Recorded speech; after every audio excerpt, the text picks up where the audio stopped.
안녕하세요. 저 소유경제 한신천 기자입니다. 네. 작품 재밌게 봤고요. 감독님께 질문 좀 드리겠습니다. 예고편이 공개되고 나서 넷플릭스 오자크랑 좀 컨셉이 비슷하다는 의견들이 좀 있었는데 혹시 오자크 보셨는지 궁금하고 차별점이 있다면 말씀 부탁드리겠습니다. 또 그리고 혹시 제작비 규모 공개 가능하시다면 공개 부탁드립니다. 감사합니다. 차별점 혹시 보셨는지?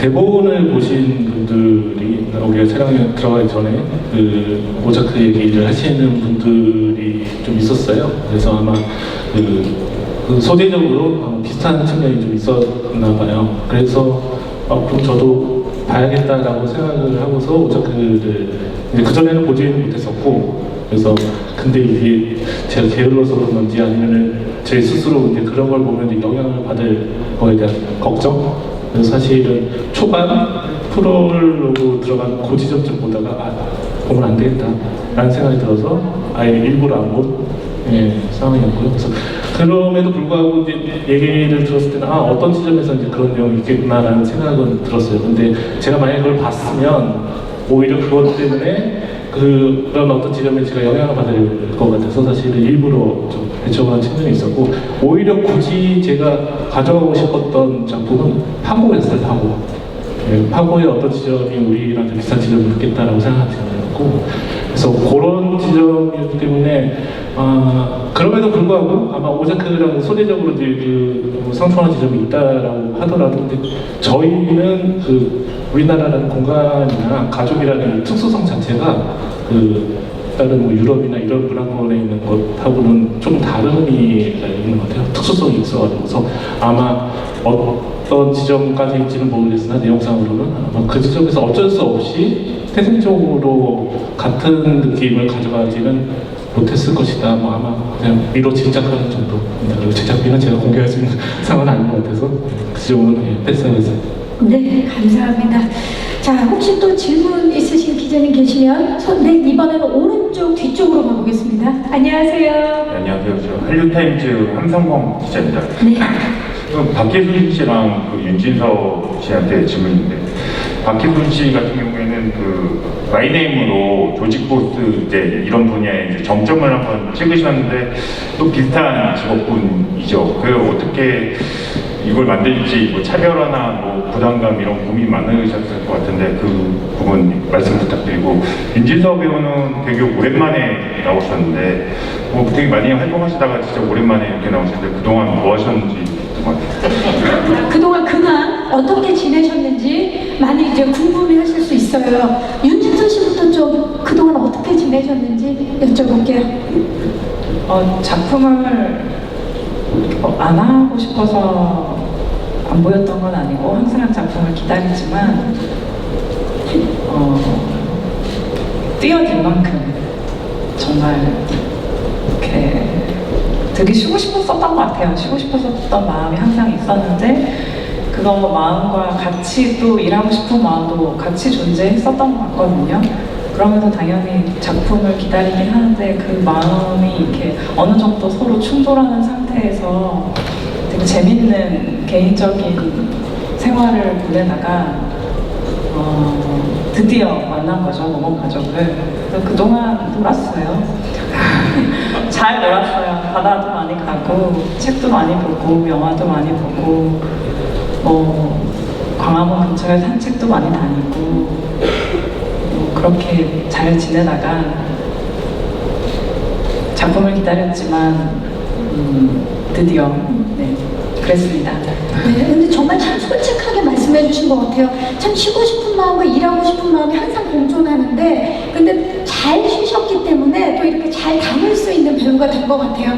윤진서 씨 정말 욕심났던 작품 모범 가족을 시작으로 앞으로 자주 뵙기를 바라겠습니다. 네, 박희순 씨, 자 지금 정점을 찍었다고 이제 기자님께서 말씀을 해주셨는데 이번에 고민, 차별점. 이 대본을 받은 게 마이네임을 한참 찍고 있을 때였습니다. 그래서 대본을 보고 나서 너무 재미있었고 그럼에도 불구하고 방금 말씀하셨다시피 같은 직업군을 가지고 있기 때문에 아무리 캐릭터가 다르고 작품 분위기가 달라도 한 배우가 같은 직업군을 가진 인물을 표현하기가 조금 부담스러웠던 게 사실인데요. 감독님을 만나고 나서 좀 그게 해소가 됐습니다. 감독님께서 이건 다르게 보일 수 있다. 그건 걱정하지 마라.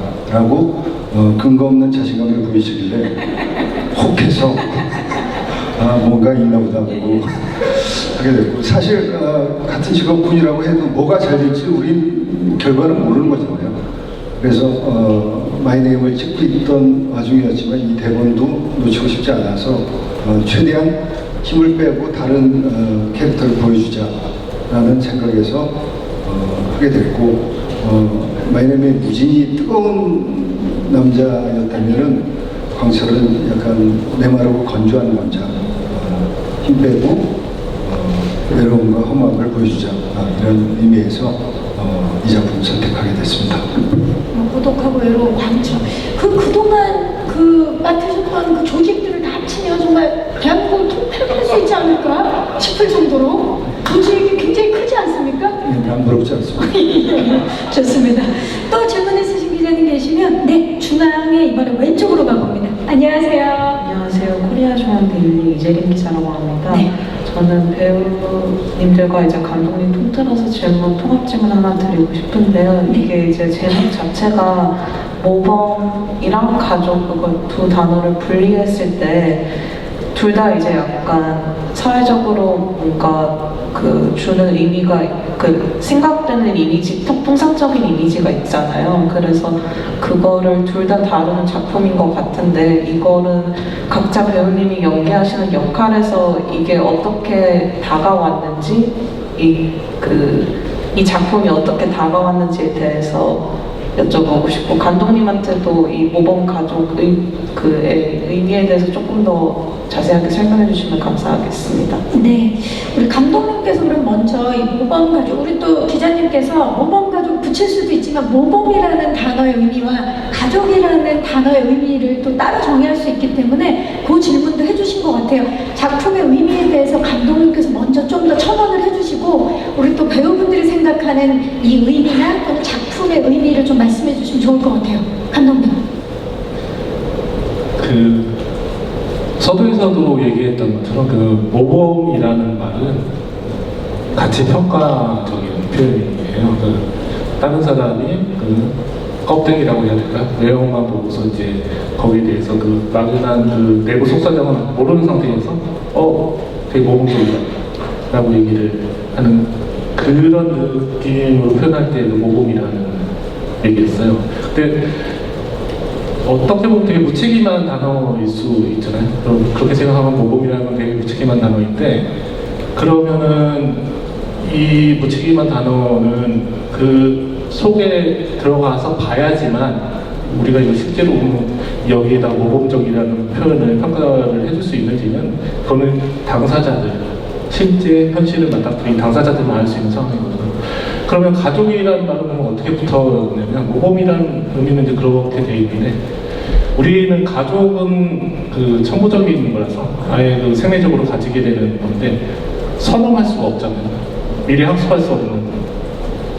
근데 실제로 자기가 미리 교육받고 그런 다음에 가족을 이루는 게 아니라 태생적으로 가지게 되는 가족이라는 의미가 들어가게 돼요. 그러면은 어떻게든 해 나가야 되는 의미가 거기에 가족이 붙어 있게 된단 말이죠.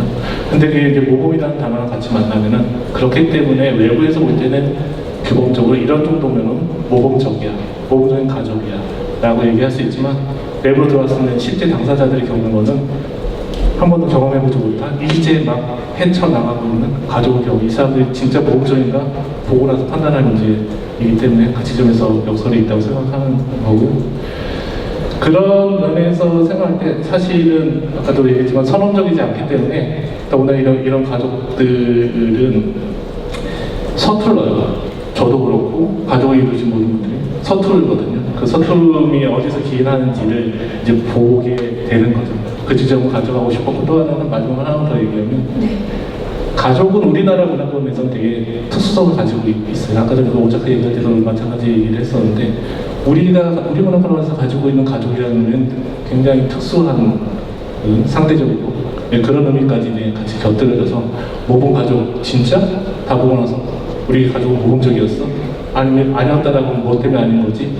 라는 거. 단순히 범죄에 가담했다라고 해서 모범적이지 않다가 아니라 실제로 모범이라고 얘기할 수 있을 만한 우리는 그 형태로 학습해 나가야 된다. 그런 얘기를 하는 그런 의미가 있다고 보면 될 것 같습니다. 네, 참 많은 생각을 안겨주는 작품이 아닐까 싶어요. 어디에서 바라보느냐에 따라서 그 모습이 참 다를 것 같은데, 정우 씨 어떻습니까? 정우 씨의 역할 입장에서 얘기해 주셔도 되고 개인적으로 네. 얘기를 해주셔도 돼요.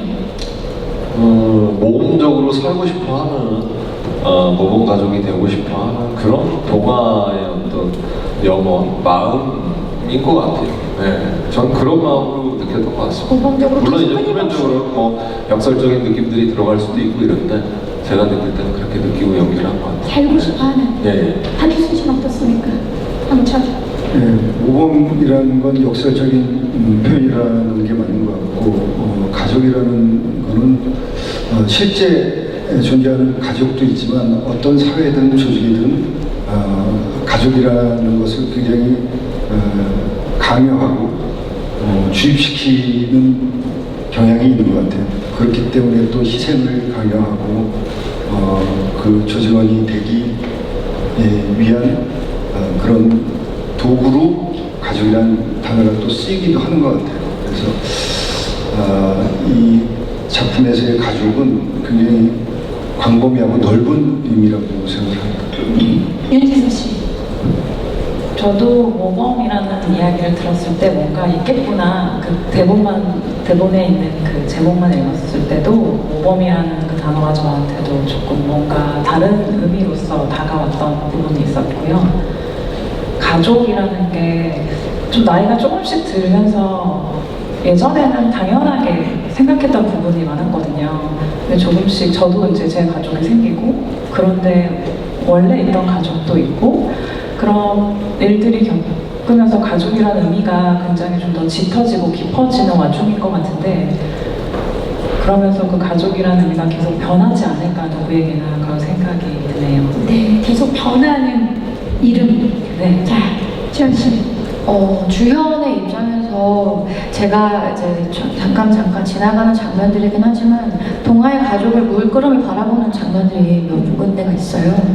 근데 그럴 때 주연이 참 가족이라는 것에 대해서 어떻게 생각할까, 또 사라진 한철과의 관계에 대해서도 거기에 좀 이입을 시킬 수도 있을 것 같고, 가족이라는 그 단어는 사실 누가 생각하는 사람에 따라서 다 그 이미지와 상상들이 다 다르잖아요.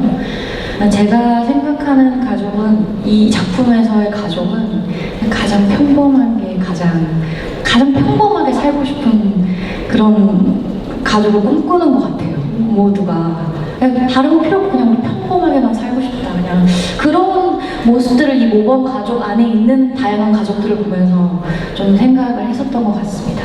네. 계속 이제 남들을 보는 거니까 남들을 봤을 때는 평범하게 사는 것 같은데 내가 좀 평범하지 않은 것 같지만 계속 평범을 염원하는 그런 모습이 극 중에서 우리 또 지현 씨가 생각하는 가족인 것 같다라고 말씀해 주셨어요.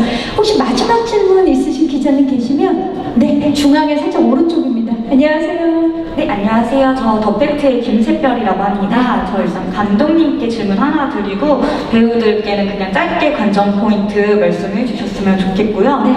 감독님께는 아무래도 연예인을 포함한 유명인들의 마약 범죄가 계속 터지는 데다 낮은 처벌로 인해 경각심을 우려하는 목소리가 나오고 있는데, 그런 가운데 마약상을 주된 소재로 내세움에 있어서 위험 요소나 부담이 따를 법한데, 그럼에도 마약상이 된 주인공을 선택한 이유가 있는지, 굳이 이 소재를 선택한 이유가 무엇인지 좀 답변을 해주셨으면 합니다.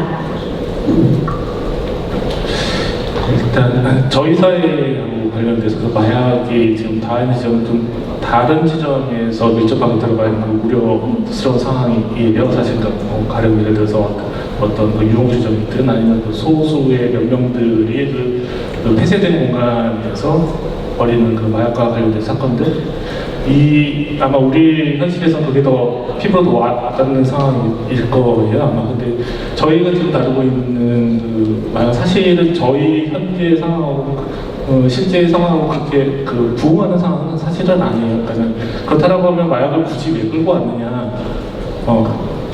우리의 현실을 실제로 보여주기 위해서 마약이나 소재를 끌고 온 건 아니고요. 그런 의미에서 그래서 다소 현실성은 좀 떨어지고 우리나라 문화권에서는 현실성은 좀 떨어지는 측면이 있긴 한데 이 가족이 지금 10개라는 회차가 길면 길게 생각될 수도 있는데 사실 그렇지 않거든요. 지금 왜냐하면 저희는 단순하게 동화라는 주인공의 가족만 다루고 있는 것은 아니고 다른 직업군, 지금 경찰일 수도 있고 조직일 수도 있고 다양한 사람들의 서사를 다뤄야 되는 상황에서 동화의 가족뿐만이 아니라 다른 의미의 가족까지 포함해서 이제 다루려고 하다 보니 어쩔 수 없이 이거를 엮어올 수는 링크를 걸 수 있는 그리고 그거를 제일 밑바닥 극한에서 이 사람들의 감정을 보여줄 수 있는 방법으로 소재적 차용을 한 것이고 사실 그런 점에서 우리나라의 현실적인 고려에 대한 부분이 들어와 있지는 사실은 그렇지는 않은 상황입니다.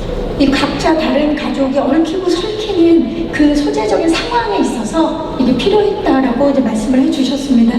자, 그럼 배우분들께도 질문을 주셨는데 그 질문의 대답은 이제 끝인사를 하면서 함께 해주시면 좋을 것 같고요. 좋은 질문 해주신 기자님들 감사의 말씀을 드리겠습니다. 질의응답은 여기서 마무리를 하고요. 자, 지금